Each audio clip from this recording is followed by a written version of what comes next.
ہمارے ہاں حسن و جمال کو بہت اہمیت دی جاتی ہے۔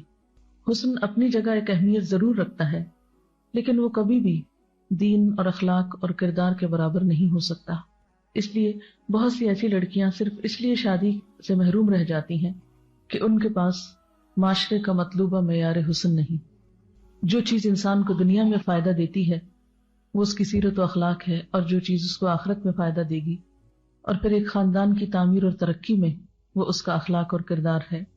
اس لیے اگر ان دو چیزوں میں سے ایک کو چننا پڑے تو اس میں انسان کو پھر دین ہی کو ترجیح دینی چاہیے۔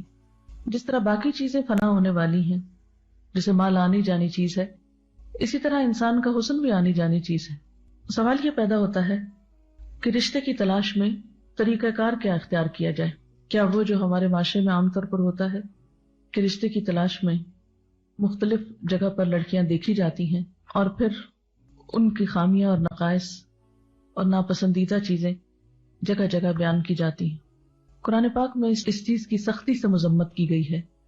تو بات یہ ہے کہ رشتے کی تلاش میں انسان جو بھی اس کے لیے پاسبل آسان طریقہ ہو اس کے لیے کوشش کر سکتا ہے، دیکھ سکتا ہے، لیکن دیکھنے کے بعد اگر پسند نہ آئے تو اس کو مجلسوں میں بیٹھ کر کرٹیسائز کرنا یا چھوٹی چھوٹی باتوں پہ ناک منہ چڑھانا یہ نہایت ناپسندیدہ چیز ہے۔ بد اخلاقی اور ایمان ان دونوں کا آپس میں کوئی میل اور جوڑ نہیں۔ پھر اسی طرح یہ ہے کہ اس معاملے میں دعا بھی کرنی چاہیے۔ حضرت موسیٰ علیہ السلام جب مدین گئے ہجرت کرنے کے بعد مصر سے، تو وہاں انہوں نے، جبکہ ان کے پاس نہ کوئی گھر تھا، نہ کوئی شیلٹر تھا، نہ کوئی جگہ تھی، تو انہوں نے دعا مانگی، رب انی لما انزلت الی من خیر فقیر، کہ اے میرے رب تو جو بھلائی بھی میری طرف نازل کرے میں اس کا محتاج ہوں۔ تو یہ دعا ہر وہ شخص پڑھ سکتا ہے جو رشتے کے لیے پریشان ہو، یا والدین بھی پڑھ سکتے ہیں اپنی اولاد کے لیے۔